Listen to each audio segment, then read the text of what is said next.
നമസ്കാരം, ഞാൻ ജിഷ്ണു വാസൻ നമ്പൂരി. ഞാനിപ്പോൾ നിൽക്കുന്നത് കാളിഘട്ടിലാണ്. കൽക്കട്ടയിലെ കാളിഘട്ട്. കഴിഞ്ഞ ദിവസം കാമാഖ്യയിൽ ഗുവാഹട്ടിയിൽ കാമാഖ്യ പോയിട്ട് വന്നു. അതിനുശേഷം ഇവിടെ കാളിഘട്ട് എന്ന് പറയുന്നതും വളരെ ശക്തിയേറിയ ഒരു ശക്തിപീഠം തന്നെ. 51 ശക്തിപീഠങ്ങളിൽ പ്രധാനപ്പെട്ട ഒരു ശക്തിപീഠം തന്നെയാണ്. പാർവതി ദേവിയുടെ, അതായത് സതീദേവിയുടെ വലത്തേക്കാൽ വന്ന് പതിച്ച ഒരു പീഠമായിട്ടാണ് നമ്മുടെ സങ്കല്പം. പല ആൾക്കാരും ഇവിടെ വന്നിട്ട് അവരുടെ ഉദ്ദിഷ്ടകാര്യം സാധിച്ചതായിട്ട് പലപ്പോഴും പറഞ്ഞിട്ടുണ്ട്. എന്തായാലും പറ്റുന്ന പോലെ എല്ലാവരും കൽക്കട്ട വരുമ്പോൾ അല്ലെങ്കിൽ കാമാഖ്യ പോകുമ്പോൾ കാളിഘട്ടിലും കൂടെ വന്ന് തൊഴുന്നത് വളരെ നല്ലതായിരിക്കും. അമ്മയുടെ അനുഗ്രഹം എല്ലാ ശക്തിപീഠങ്ങളും സന്ദർശിക്കണമെന്നാണ് എൻ്റെ ആഗ്രഹം. എന്നാലും നിങ്ങളെല്ലാവരും പറ്റുന്ന പോലെ ലൈഫ് ഒന്നേ ഉള്ളൂ. അപ്പോൾ ആ ജീവിതത്തിൽ പറ്റുന്ന ക്ഷേത്രങ്ങളൊക്കെ പോയി ദർശിച്ച് നമുക്ക് അമ്മയുടെ അനുഗ്രഹം മേടിക്കുക. ആ ശക്തി ലഭിച്ചാൽ മാത്രമാണ് നമുക്ക് ഉയർച്ചകൾ ഉണ്ടാവുക.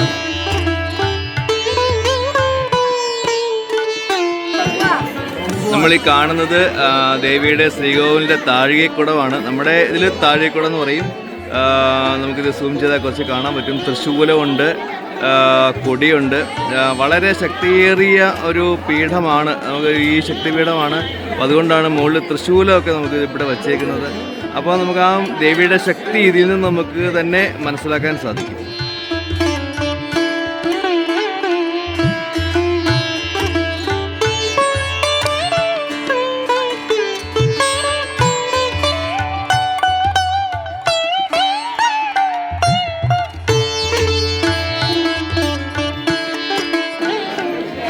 ഈ കാണുന്നതാണ് ഇവിടുത്തെ ബലിമന്ദിരം. ഇവിടെ ആടിനെ ബലി കൊടുക്കുന്നുണ്ട്. ഇവിടെ ആടിനെ അറുത്ത് ഇവിടെ ബലി കൊടുക്കുന്നുണ്ട്. ഇത് മിക്ക ശക്തിപീഠം ഉണ്ടോയെന്ന് എനിക്കറിയില്ല. പക്ഷേ പ്രധാനപ്പെട്ട ശക്തിപീഠങ്ങളിലൊക്കെ ബലി കൊടുക്കുന്ന ഒരു സമ്പ്രദായമുണ്ട്. അത് കൗളമാർഗം ആയതുകൊണ്ടാണ് പലരും അതിനെ പല രീതിയിൽ വ്യാഖ്യാനിക്കുന്നുണ്ട്. പക്ഷേ കൗളമാർഗത്തിൽ ബലിക്ക് വളരെ പ്രാധാന്യമുണ്ട്. നമുക്ക് ഇവിടെയും കാമാഖ്യ പോലെ ഏറ്റവും കൂടുതലായിട്ട് ചെമ്പരത്തിപ്പൂക്കളാണ് ഇവിടെയും കൂടുതൽ ഉള്ളത്. ദേവിക്ക് കാളിദേവിയാന്ന് ഞാൻ പറഞ്ഞു. അപ്പോൾ ചെമ്പരത്തിപ്പൂക്കളും ചെമ്പരത്തി മാല, അതുപോലെ തന്നെ ചുവന്ന പട്ടുസാരികൾ, ഇതൊക്കെയാണ് ഇവിടെ ദേവിക്ക് സമർപ്പിക്കുന്നത്. അതുപോലെ തന്നെ അകത്തെ പ്രതിഷ്ഠ എന്ന് പറയുന്നത് ഇതാണ്. അകത്തെ ഒരു പ്രതിഷ്ഠ എന്ന് പറയുന്നത് ഈ രൂപത്തിലാണ് ഇരിക്കുന്നത്. ഇതിവിടെ അടുത്തൊരു കടയാണ്. അപ്പം ഇതിലൂടെയാണ് അകത്തേക്ക് പ്രവേശിക്കുന്നത്.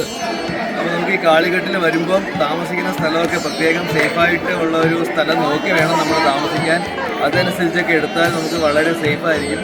എല്ലാവരും ക്ഷേത്രങ്ങൾ സന്ദർശിക്കുക, അമ്മയുടെ അനുഗ്രഹം മേടിക്കുക. ആ ശക്തി, ഞാൻ ആദ്യം പറഞ്ഞ ശക്തി ഉണ്ടെങ്കിലാണ് നമുക്ക് ലൈഫിൽ നമ്മുടെ ആഗ്രഹം അനുസരിച്ച് നമുക്ക് ഉയരാൻ സാധിക്കുക. അപ്പോൾ എല്ലാവരും അമ്മയുടെ അനുഗ്രഹം ഉണ്ടാവട്ടെ എന്ന് പ്രാർത്ഥിക്കുന്നു. നമസ്കാരം.